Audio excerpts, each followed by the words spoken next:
morning. Welcome to this united service from the Aberystwyth Ministry Area. It's good to be here with you. Whether you're one of our regular congregation members, you've previously been part of our church family, or you're joining us for the first time, welcome. As we worship together this morning, hear from God's word and pray together, our hope and prayer for you is that you will know the presence of God the Father, Jesus his Son, and the Holy Spirit, wherever you are and in every circumstance.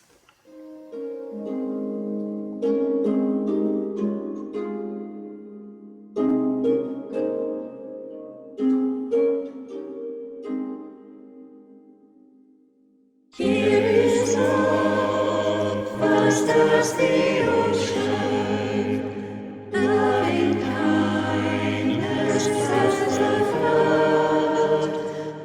When the grace of our Father's Son shed for us his precious blood, who his love will not remember, who can cease to sing his praise? He can never be forgotten throughout time's eternal days. On the mount of crucifixion,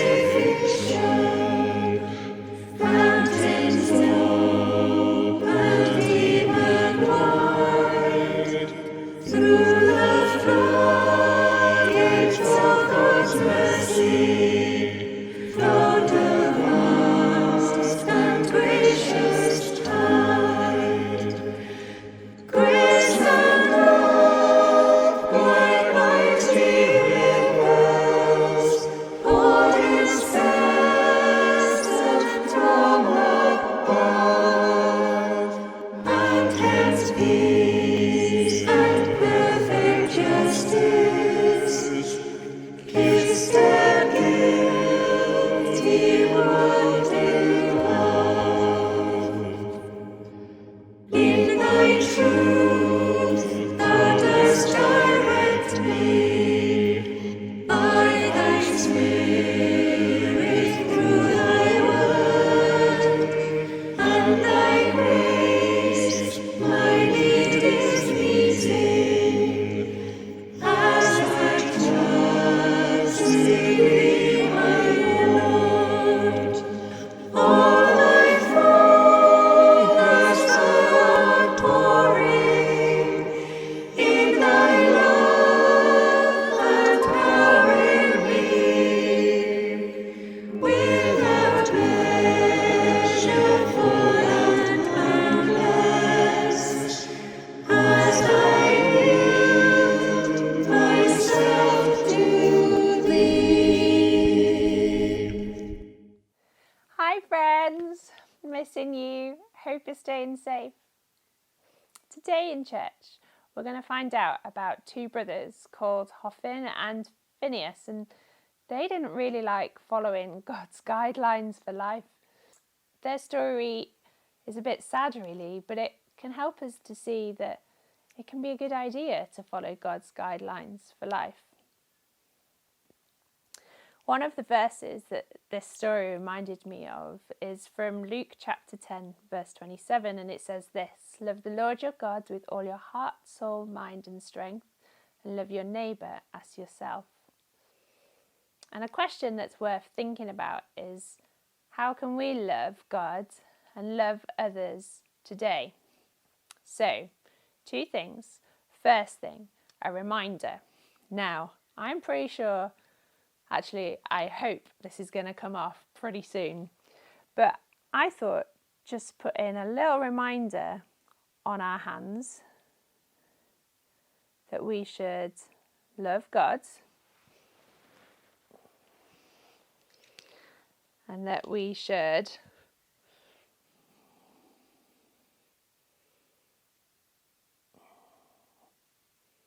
love others.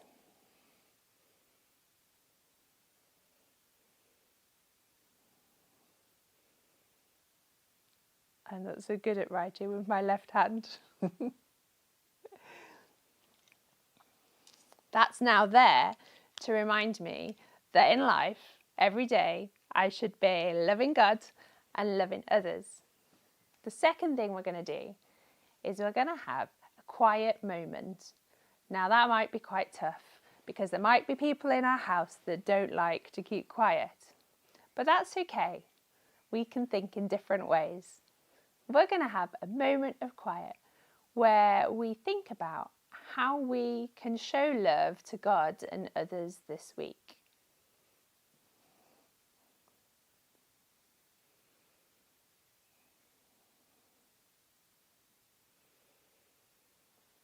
Maybe as you go about this week, you might want to think about a neighbour who is a little bit lonely, or someone who you know might like a phone call or a postcard. I'm going to pray for us that we love God and love others this week.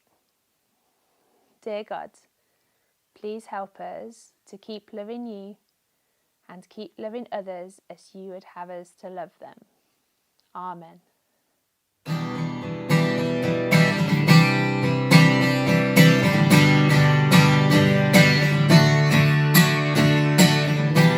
Let's worship our great God this morning as the water turns to wine. Water turn into wine. Open the eyes of the blind. There's no one like you.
clap my hands and wave them in the air. Shout your name so everyone can hear. Jesus, jump as high as I can reach, and dance around to show that I'm so glad that you love me.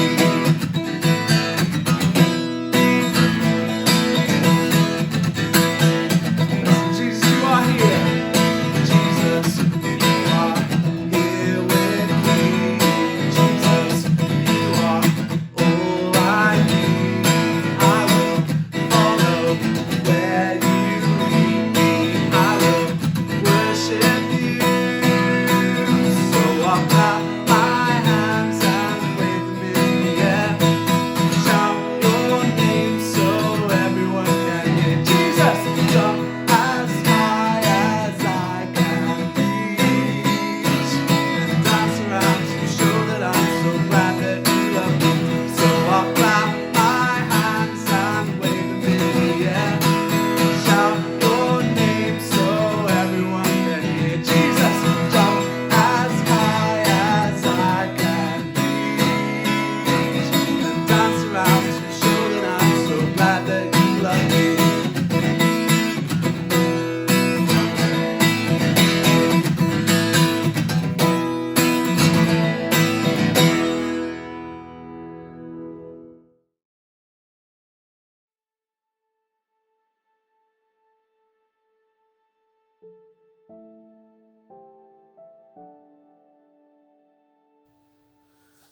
We have come together as the family of God in our Father's presence to offer him praise and thanksgiving, to hear and receive his word, to bring before him the needs of the world, and to seek his grace, that through his Son, Jesus Christ, we may give ourselves to his service.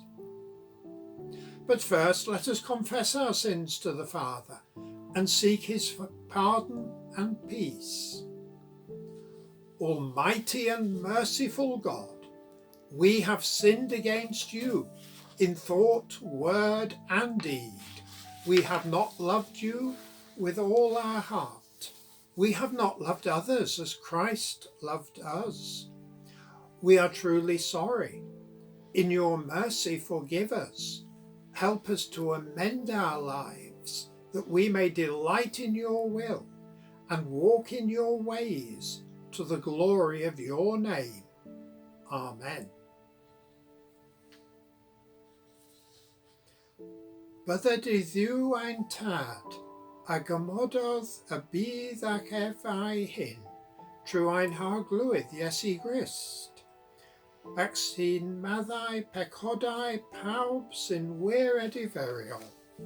Fyddai i ni yn gwared oddi wrth ein holl becodau, a roddi i ni wasanaeth yr Ysbryd Glân.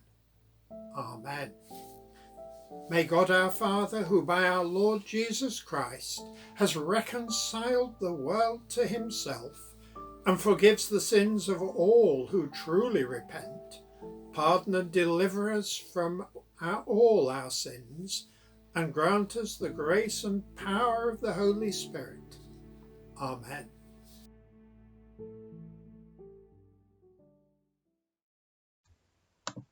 Llyfr Gyntaf Samuel, Pennod 2, 12 i 36.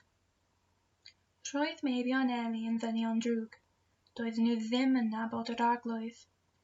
Dyma beth roedd yr offeiriad i fod i'w wneud pan oedd rhywun yn ddod i offrymu aberth.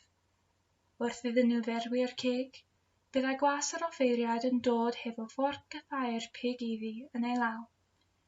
Byddai'n gwthio fforch i'r badell, y fasged neu'r crochan, a beth bynnag fyddai'r fforch yn ei godi, dyna oedd siar yr offeiriad. Ond beth oedd yn digwydd yn Seilo pan oedd pobl o bob ran o Israel yn dod yno, oedd hyn. Roedd gwas yr offeiriad yn mynd at nhw cyn iddyn nhw hyd yn oed cael cyfle i losgi'r braster, a dweud wrth yr un oedd yn offrymu, rhywbeth o'r ceg i'r offeiriad ei rostio. Does ganddo ddim eisiau ceg wedi'i ferwi, dim ond cig ffres. Os oedd rhywun yn ateb, gad i'r braster gael ei losgi gynta, ceid y gymryd beth bynnag wyt ti'n ei ffansio wedyn. Byddai'r gwas yn dweud, na, rwyf ei mi nawr, as na neidi, byddai'n defnyddio grym. Roedd yr arglwydd yn ystyried hyn yn bechod difrifol. Doedd y dynion ifanc yma yn dangos dim parc at beth oedd i fod yn rhodd i'r arglwydd. Roedd y bachgen Samuel yn gwasanaethu'r arglwydd, ac yn gwisgo effod o liad maen. Roedd ei fam yn arfer gwneud cot fach iddo bob blwyddyn, ac yn dod â hi iddo pan fyddai hi a'i gŵr yn dod i fyny i gyflwyno ei haber. Byddai Eli yn bendithio fel canau rhaeg a dweud, boed i'r arglwydd roi plant i ti a Hana yn lle yr un mae hi wedi ei fenthyg iddo. Yna bydden nhw'n mynd yn ôl adre, a dyma Duw yn gadael i Hana gael mwy o blant. Cafodd 3 o fechgyn a 2 ferch. Yn y cyfamser, roedd y bachgen Samuel yn tyfu o flaen yr arglwydd. Roedd Eli wedi mynd yn hen iawn. Byddai'n clywed o hyd am bopeth roedd ei feibion yn ei wneud i bobl Israel, ac roedd yn gwybod hefyd ei bod nhw'n cael rhyw gyda'r merched oedd yn gweini wrth y fyneddfa i babell presenoldeb dduw. Byddai'n dweud wrthyn nhw, pam dych chi'n behafio fel yma? Rwy'n clywed gan bawb am y pethau drwg dych chi'n ei gwneud. Rhaid i chi stopio fechgyn. Dydy'r straeon sy'n mynd o gwmpas amdanoch chi ddim yn da. Os ydy rhywun yn pechu yn erbyn person arall, gall droi at Dduw am help. Ond os ydy rhywun yn pechu yn erbyn yr arglwydd, pwy sy'n mynd i'w helpu? Ond roedd meibion Eli yn gwrthod gwrando ar ei tad, achos roedd yr arglwydd wedi penderfynu ei lladd nhw. Roedd y bachgen ifanc Samuel yn tyfu ac yn pleisio yr arglwydd a phobl. Daeth dyn oedd yn proffwydo at Eli, a dweud wrtho, dyma mae'r arglwydd yn ei ddweud. Gnes i dangos fy hun yn glir i dy hunafiad di yn yr aifft pan oedden nhw'n gwathweision i'r pharo. Gnes i eich dewis chi, allan o holl lwythau Israel, i fod yn offeiriaid. I offrymu ar fy allor i losgi ar ogl darth, ac i garu o'r effod o ymlaen i. Chi gafodd y cyfrifioldeb o dryn yr offryma mae pobl Israel yn ei cyflwyno i'w llosgi i mi. Felly, pan dych chi'n ymharchu'r aberthau a'r offryma dwi wedi gorchymyn amdanyn nhw, pam wyt ti'n dangos mwy o barch at dy feibion nag ata i? Dych chi'n stwffio eich hunan gyda'r darnau gorau o offrymau fy mobl Israel. Felly, dyma neges yr arglwydd, Duw Israel. Do, gnes i ddweud yn glir y byddai dy deulu di yn cael fy ngwasanaethu i am byth, ond bellach fydd ddim o'r fath beth. Dyma neges yr arglwydd. Dwi'n rhoi parch i'r rhai sy'n fy machu i, ond yn dangos dyrmig at y rhai sy'n fy ngymryd i'n ysgafn. Gwylia di, mae'r amser yn dod pan fyddai un dy ddyfa di a dy deulu. Fydd yn neb yn dy deulu di yn byw i fod yn hen. Bydd i'n gweld helynt yn fy nghysegur i. Bydd pethau da yn ddigwydd i Israel, ond fydd neb o dy deulu di yn byw i fod yn hen. Byddai i'n gadael un o dy deulu ar ôl i wasanaethu wrth fy allor, ond bydd hwnnw'n colli ei olwg ac yn torri ei galon. Bydd gweddill dy disgynyddion yn marw yn ddynion ifanc. A dyma'r arwydd i brofi i ti fod hyn i gyd yn wir. Bydd dy 2 fab, Hofni a Phineas, yn marw ar yr un diwrnod. Wedyn byddai'n dewis offeiriad sy'n ffyddlon i mi. Bydd fy mleisio i ac yn gwneud beth dwi eisiau. Byddai'n rhoi llinach sefydlog iddo, a bydd gwasanaethu'r un byddai'n ei einio'n frenin am byth. Bydd pwy bynnag fydd ar ôl o dy deulu di yn dod â plygu o'i flaen i ofyn am arian neu damaid yw fwyta. Byddwn nhw'n credu am unrhyw fath o waith fel offeiriad mwyn cael rhywbeth i fwyta.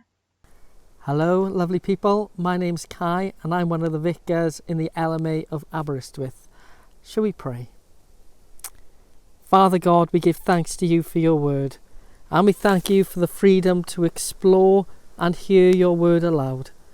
And we ask now that you would open our hearts, our minds, our ears, and my lips, that we may hear the things that you want us to hear. Amen. I'm in a ranty mood today, and I'm going to start by saying that so we all know where we're at. And my rant has got a lot to do with the circumstances that I find myself in today.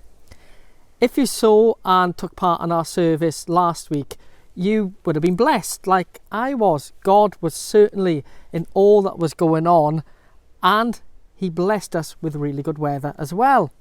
Liz was outside in our garden and it was glorious. Mark was outside with the flowers blooming and it was glorious.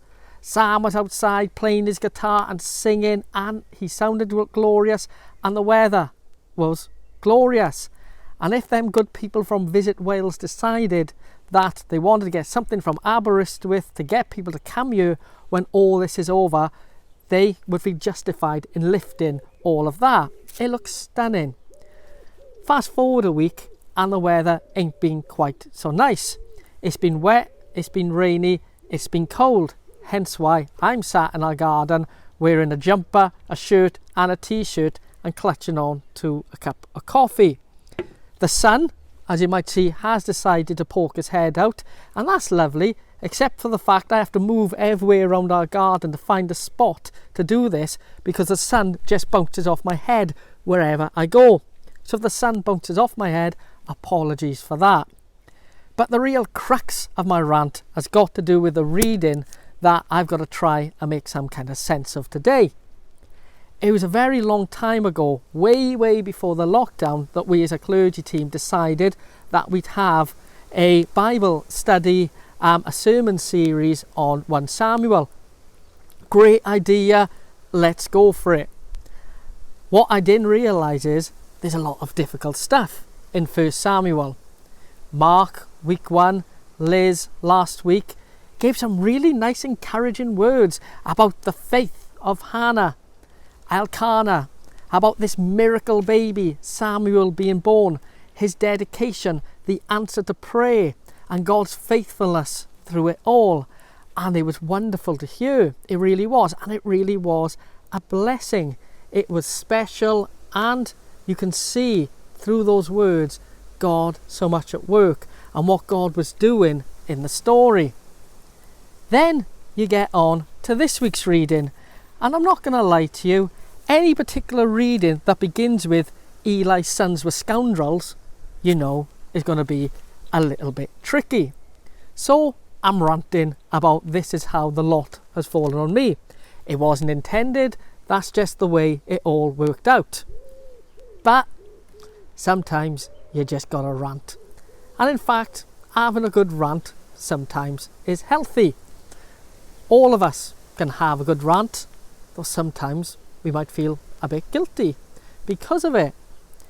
Now, being a vicar, I like to put these things in spiritual terms, and perhaps instead of using the word rant, we could use the word lament, because that is a very important word in the scriptures. Indeed, lament is an important theme throughout the whole of the scripture. The longest book in the Bible, Jeremiah, is essentially one long lament, and then he's followed by another book called Lamentations. There's laments of the Old Testament prophets, laments of Moses, laments of Jesus in the Garden of Gethsemane, laments from the apostles when they lost him up to heaven, and in this reading, another kind of lament. In the text, you see a lament of Eli. Because whatever rants I may have, laments even, about the state of the weather or my lot in life, when you get into looking at Eli's story, you realise how silly all that seems. Eli was a guy who had it hard. He was this faithful, solid, wonderful, strong man of God, a man entrusted by God, by Hannah, by Elkanah, to take care of this baby Samuel. But he had a problem, and the problem came with his sons. To say that they are wrong uns will be a little bit of an understatement. They were completely and utterly scoundrels, as the reading says, and that's to put it polite. They were seriously up to no good, and Eli knew that they were up to no good, and he gave them a warning from God to change their ways, or else. They were arrogant and didn't listen, and then they died, which is a really hard thing for us to get our heads around sometimes. The lament of Eli in seeing these things take place would have been so strong. And should he go into a corner and cry and be sad and strop and rant and lament, well, we can all kind of understand that. But this is problem with the word lament, and that is we tend to run away from it. Yeah, we can have a rant at home, sometimes we can have a rant at work, sometimes we can even have a rant with friends who we know very well. But how many of us are often honest about how we are really feeling at a given time? How many of us model that lament that's shown in the scriptures, that lament that Jesus had in the Garden of Gethsemane, or the lament that Eli had over the loss of his sons? How many of us are open and honest about it all? I don't know if it's a British thing or a Christian thing, but very often when we might be asked, how are you today? The answer is, oh, I'm absolutely fine. Our arm could be hanging off, but we'll still say, oh yeah, I'm fine, everything's great, everything's wonderful. But sometimes we need to break that down a bit and be honest and say, you know what? Life's hard. Everything sucks. I'm trying my hardest and nothing feels like it's going right. And have that openness and that honesty, not just before our friends, but before God, to lament before him. Because lament is spiritual for a reason. Lament is a journey. It's a journey that takes us all the way from darkness into light. When we lament properly and spiritually, knowing that God is by our side, he leads us to a better place. Think about the story of Job, if you know it. A good guy who had a lot, lost it all, and got completely mugged off throughout doing everything. In the end, it all comes out all the way better. Think of Jesus in the garden, lamenting, pouring his heart out about the pain he had, leading to eternal life and the forgiveness of sins for each and every one of us.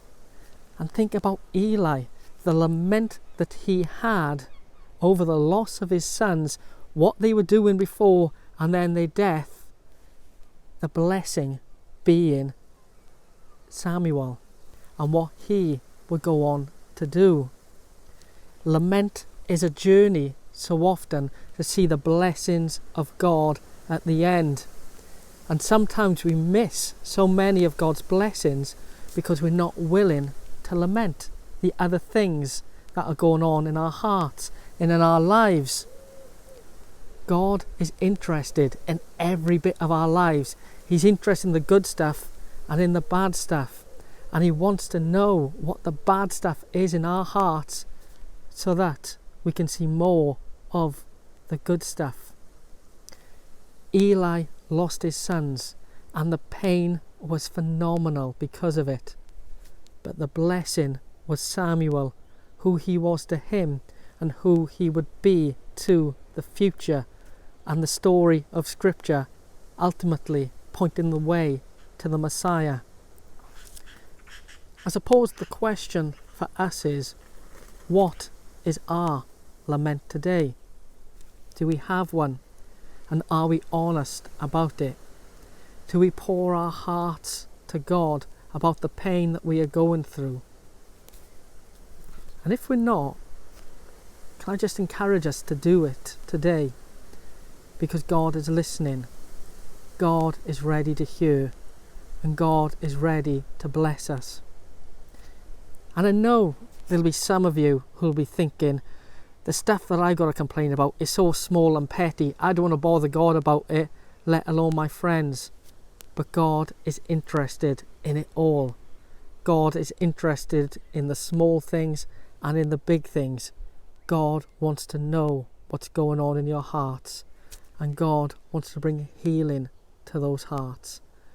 May the Lord bless us as we continue to journey with him. May we lament with him, and may we see the blessings that he gives to us because of the glory that he shows us. Amen.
died so I could live. No greater love than this, your mercy.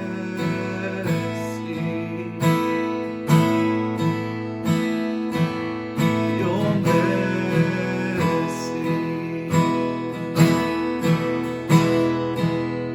Your mercy. Your mercy.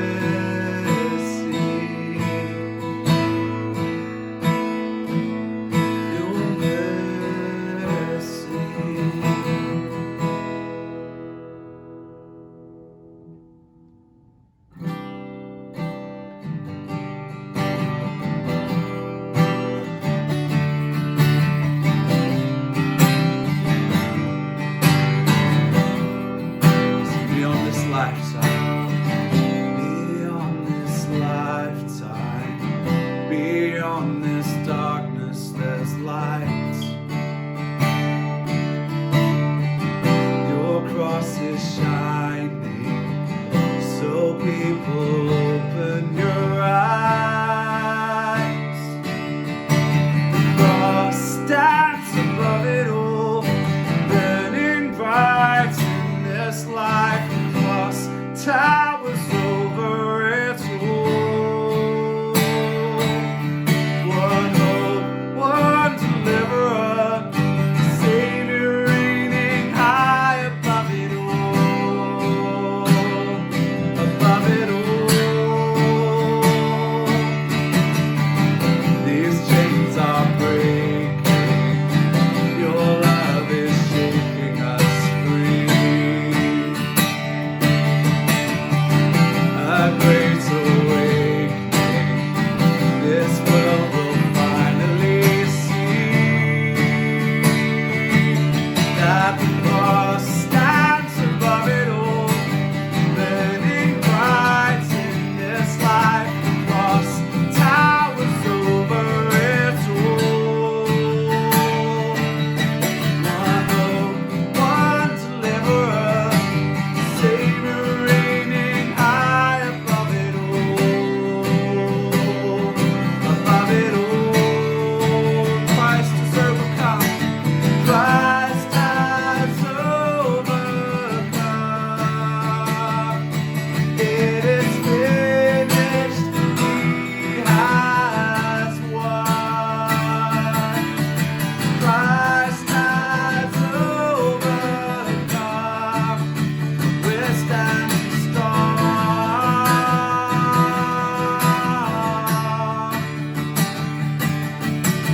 Christ has overcome. It is finished. He has won. Christ has overcome. We're standing strong.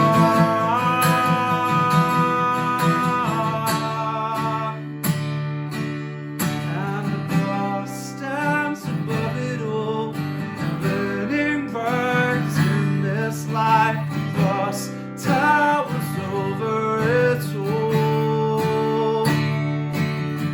One hope, one deliverer, Savior reigning high above it all. Above it all. Above it all. You reign above it all. Above it all. Above it all. Above it all.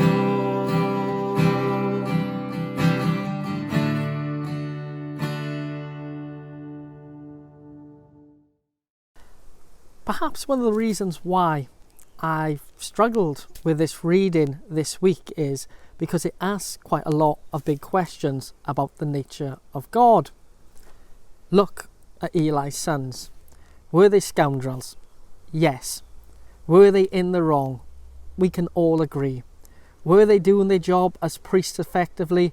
Absolutely not. Were they on the edge, plonkers, divs and all the rest of it? Yes, they were.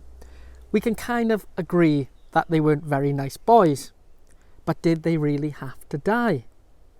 It seems a bit unfair, certainly on the surface, that God would take away their lives. But to understand what was really going on, we have to first understand the context in which they were working. These guys were priests, but they were different priests to the kind of priests me, Mark and Liz were. They are priests who minister in the Old Testament. Priests who are descendants of Aaron, Levites, priests who will be given a particular mandate from the law of Moses to act and behave in a certain way and minister in the temple in a certain way. This was one of the first temples to be built in Israel and to serve the Jews. It wasn't the temple that would be later on built in Jerusalem. This was a temple that would be in Samaria, that was used by the Samaritans a lot later on. This was the temple that Eli built, and the temple in which was the resting place of God. The Ark of the Covenant was in the centre.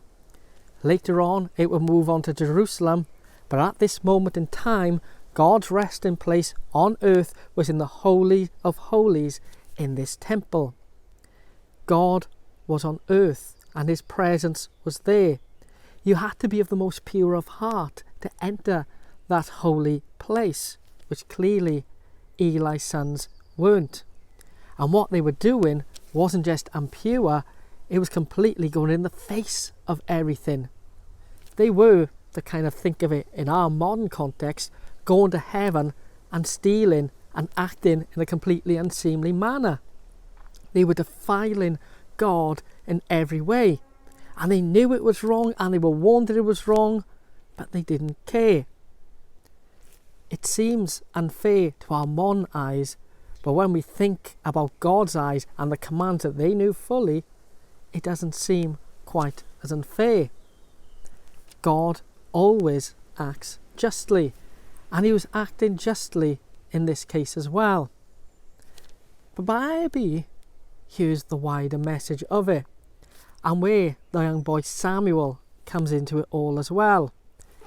Eli's sons were demonstrating so much darkness, but even though there was darkness in them, God was springing forth light and goodness. Last week, Liz talked us through that song of Hannah, which kind of mirrored the song of Mary when Jesus was born in the New Testament. And you can kind of see many other parallels between the two stories again. And you can see how almost Samuel is a man who looks ahead to what the ultimate man, the King of Kings, Jesus, would do in the future. When Jesus was born, he was born into a land that was desolate. Israel was on its knees. They were struggling, they were unholy, they were looking for something good, and then this light came forth. In the same way, here the people of Israel were struggling. Eli's sons weren't behaving as priests should do. They were defiling the temple. But God was calling one who was holy to take forward his work. And it seems to be a complete biblical principle that these things happen. When there's darkness, there's always this hope and this light. When there are dark times coming and happening, God is working something new and light is springing forth. You think of the story of Noah and the flood. There was darkness in the land, but God was bringing light. You think about some of the prophets of old, darkness in the land, but God is promising light to come. You think about the coming and telling of the Messiah. Darkness is there, but light is coming as well. You think about when Jesus came, and you think about what we know to look forward to when Jesus will come again. And if you've ever read on in the Bible, you'll see that darkness surrounds that as well. Maybe the big question is, what principle is that setting for us here and now? Because you'd have to be under something of a rock for a few months to kind of not know that we're living in a pretty dark time right now. Yet the sun is shining. Yet spring is here. Yet good things are happening, but it's a dark time. What's happening not just in our land, in Aberystwyth, but in the whole world can feel really, really dark. And we are looking maybe for the light. Where is the good in it all? Where's the Samuel moment in it all?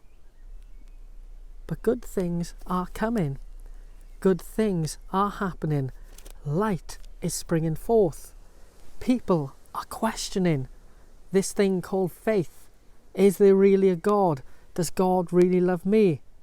More and more people are interested in what life is all about, what it all means. God is doing a new thing even in these times. Who of us genuinely a couple of months ago would have thought that we could go to church, sat in our own lounge, and it'd work? God is doing something new. God is bringing out light, and God is blessing us through it and changing everything, perhaps, to be better for the future.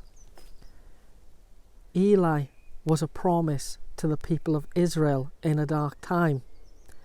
Samuel was as well. And God is making those promises to us also, that he will bless us with light. When we question what's going on, when we think about the darkness, when we lament all these dark things that are happening, we need to look forward to what God is doing. Thanks be to God that we have his word, because in these weeks to come we will look forward to the good things that Samuel did, his call and how he ministered to the people of Israel, and the change that made and how it set in place a motion that brought forth the Messiah. What we don't know right now exactly is what God is doing next. But the one thing we do know is that God never forsakes us. Even in dark times, God is here. Even when things feel grim, God is here. God is pouring out his love upon us. Our job is to trust in him. May we trust in the Lord at this time. May we mirror the trust that Eli had when God took his sons away, trusting that he was doing a brand new thing through Samuel. May we see the hope of the Lord in everything that we do, and may God bless us in it all. May we look forward with joy, with hope, and with expectation of the good things that God has got in store for us. And may we smile and be happy. God is with us wherever we go. May we praise his name because of it. Amen.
Let us pray.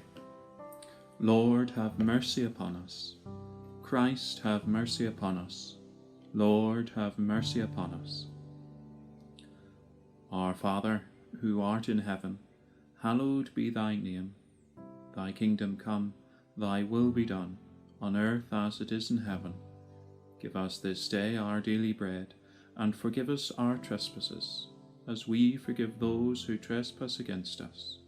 And lead us not into temptation, but deliver us from evil. For thine is the kingdom, the power and the glory, for ever and ever. Amen. The second collect for peace.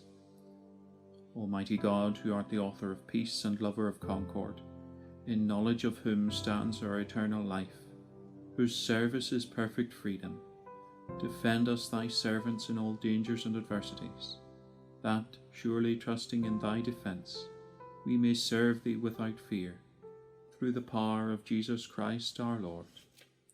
Amen. The third collect for grace. Heavenly Father, who has safely brought us to the beginning of this day, defend us with thy mighty power, and grant that this day we fall into no sin, neither run into any kind of danger, that all our doings may be ordered by thy governance, to do always what is righteous in thy sight, through Jesus Christ our Lord. Amen. And we come to our intercessions. Our heavenly and most merciful Father, almighty and everlasting God, we thank you that although separated by distance, we are able to worship together in the unity of your Spirit. We thank you that you have brought us safely to this new day, and continue to ask your safe and guiding hand upon us. We thank you for the words of Scripture which have been opened to us this morning, and we pray that in your grace you would help us to honour you in our lives with all truth and sincerity, not causing our brethren to stumble as the sons of Eli did, but to be faithful priests, properly displaying the joy and wonder of Christ to the world around us, through the pure and holy lives lived for you. Lord, in thy mercy, hear our prayer. Bless, O God, our Sovereign Lady, your servant Queen Elizabeth, and grant to her and all those who exercise authority under her wisdom in the fulfilment of their duty. We thank you especially for the recovery of Boris, our Prime Minister, and we continue to pray that you would guide him as he leads this nation, and that you would grant to him clarity and wisdom in all his decisions. Likewise, we pray for the Cabinet as they work to maintain the function of the nation in this difficult time, and for all our elected representatives in Westminster, Cardiff, Belfast and Edinburgh, that you would also grant to them wisdom and clarity in all their work. Lord, in thy mercy, hear our prayer. And we pray too for our leaders across the world, as they each try to protect their nations. We thank you for those nations now beginning to open up again, and for those nations who are still working to prevent the spread of this virus. We ask your particular guidance. We pray too for those parts of the world which continue in conflict, and especially in the Middle East. We ask that in your grace you would bring leaders in those areas into negotiations of peace, that a lasting peace may be struck, and that all those involved would see and know plainly that such a peace has come from you, and that their hearts may be turned to you. And we pray for Christian communities across the world which continue to face persecution. We ask that you would preserve and protect them from all harm, and we thank you for their unwavering faith. And we ask that you would continue to grant to them a wonderful assurance of things to come by the salvation of Jesus Christ. Lord, in thy mercy, hear our prayer. And give grace, we pray, to all ministers of your church, especially to Joanna, our bishop, and to Mark, Kai and Liz as they minister to us here in Aberystwyth. Continue to guide them as they lead us through these strange times, and continue to assure them as they assure us of the joy of Christ. Bless, we pray, the work of the food bank and the hatch as they seek to help those in most need in our community. Help them to be a potent witness of the love and service of Jesus to each of those whom they meet. and that through the same, those people who are served would come to know your forgiveness, salvation, and hope. And we pray the same too for us all in each of our congregations, separated as we are, that you would help us to witness well to our neighbours and those around us as we seek to support one another, so that lives may be turned to Christ. Lord, in thy mercy, hear our prayer. And let us now take a moment to bring before the Lord in our own hearts those whom we know at this time to be ill or bereaved.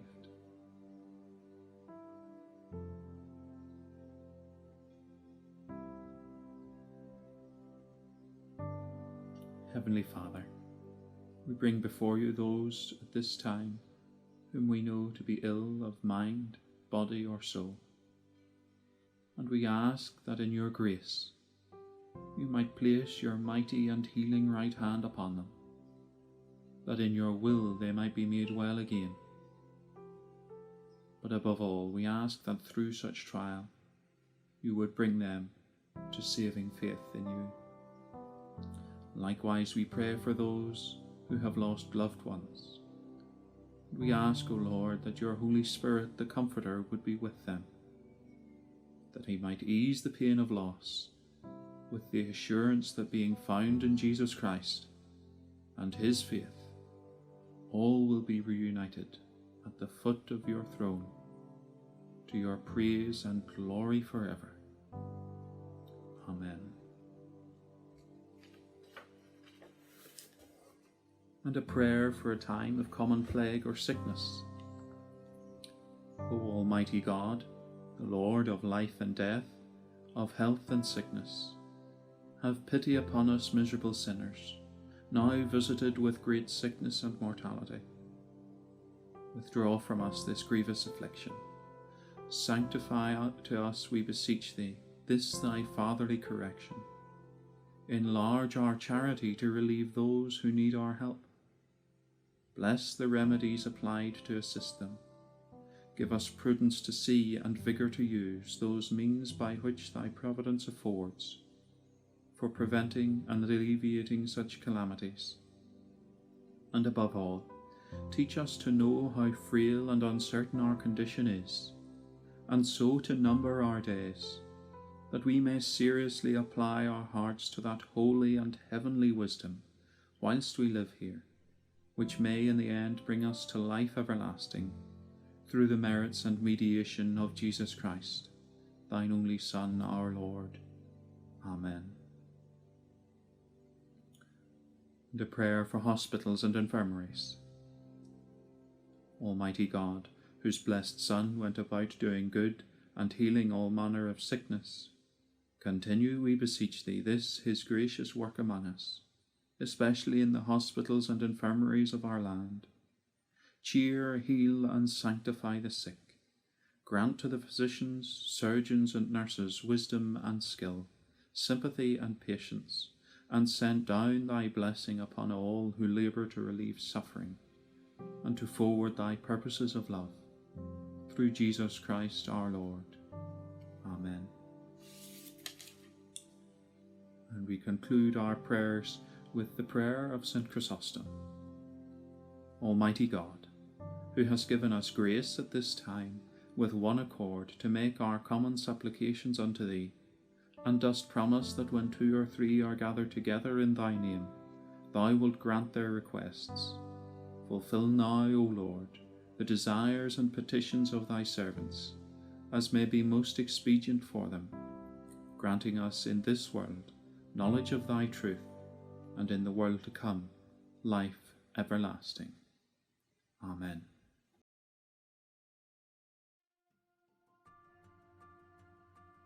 Hello, good morning.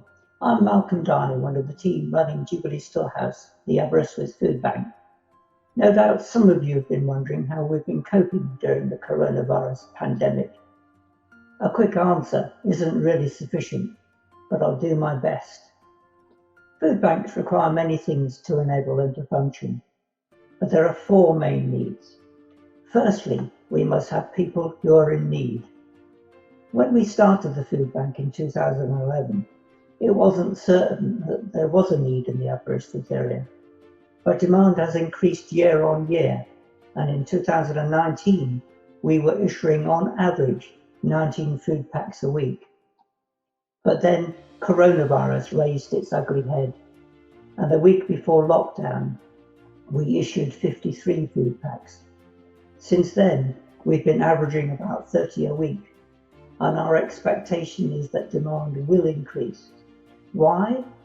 Well, remember that under normal circumstances, food banks are needed simply because people have no or little savings. Then when their income stops or falls, people quickly plunge into crisis and cannot afford to feed themselves and their families. The financial implications of coronavirus are currently unknown, but I think it's easy to predict they will be disastrous for many people. And as always, some people will fall through the cracks of government support and need the help of food banks. Jubilee Storehouse normally gets its clients through referrals from partner support agencies. Agencies such as the Baloche, Citizens Advice, Social Services, and many others. But over the last few weeks, we've had people contacting us directly. And here's a lovely happy ending from a message left on our Facebook page by a lady called Jane. Hi, I am based in Birmingham, but my father is based in Aberystwyth. He is 70 this year, and I've been on the phone to him this week, and he hasn't got a single bit of food in since Saturday. No money, he has got no fridge or curtains. I have tried calling charities, and none of them have answered or got back to my voicemails. I can't think of anyone else to contact. I can't travel up there, so I don't know what to do. Is there any help at all? So we delivered a food pack to him, and later the team at St Mike's got him a fridge. The lady's response was, I would just like to say thank you so much for helping my dad. I thought he would go mad at me for asking for help, but he was so happy. Thank you so much. Secondly, food banks need volunteers. Many of our original team are over 70 or have underlying health issues, so we quickly realised there was a problem with many having to self-isolate. Fortunately, we did have some younger and fit team members, and we were also able to call on some St Mike's people who were unable to work as normal. Our current team is working singly or as couples to meet the government social distancing rules. We've also put in place procedures for meeting clients that keeps everyone safe. And anyone who's passed St Anne's recently can't have failed to spot the signage. Thirdly, food banks need food supplies. Our hearts sank during that period of panic buying because not only did donations plummet, but there wasn't anything on the shelves that we could buy. I'm glad to say that was a blip, and food supply is now improving. Also, some supermarkets have stepped up to the plate, with Morrison's providing £10 million of food to support food banks throughout the UK, and B&M stores have granted us £1,500 to purchase stock. Lastly, food banks need money to pay for the goods and services which enable us to operate. Our single biggest outlay is for fresh bread, milk and spread, which goes into every food pack. But we also buy items when donations fall short of demand. But we have always been well supported financially, and over the last few weeks money donations have been incredible. Many people have said they can't get out to donate food, but instead want to give financially.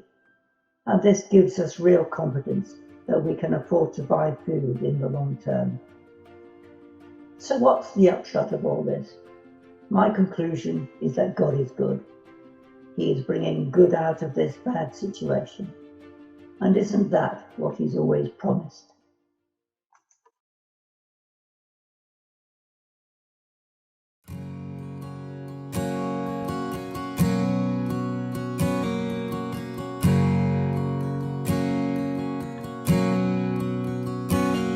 are places, I have seen them, where your prayer wears away at the wall, like a river flowing over, or the rocks taken down by the storm. There are moments, I have known them, where heaven and earth are as one, and your spirit stirs in our souls, completing the work of your Son. Take me where the veil wears thin, a place where your voice echoes in, a place where your love seeps through the curtain and under my skin. And take me where you can be found, a place where your presence is all around, a place where your mercy washes my soul and drenches the ground, where the veil wears thin, where the veil wears thin, where the veil wears thin, and you enter in.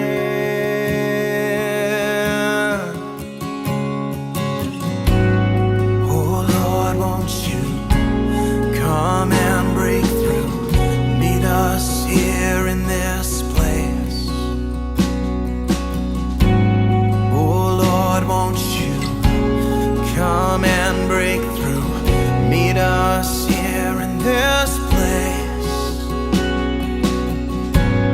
Oh Lord, won't you come and break through, meet us here in this place. Oh Lord, won't you come and break through, meet us here in this place. Take me where the veil wears thin, a place where your voice echoes in, a place where your love seeps through the curtain and under my skin.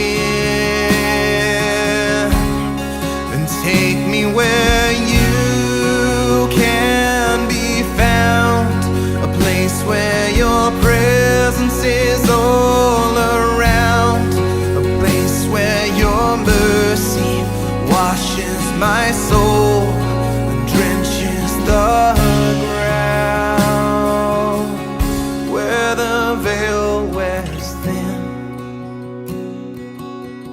where the veil wears thin, where the veil wears thin, and you enter in.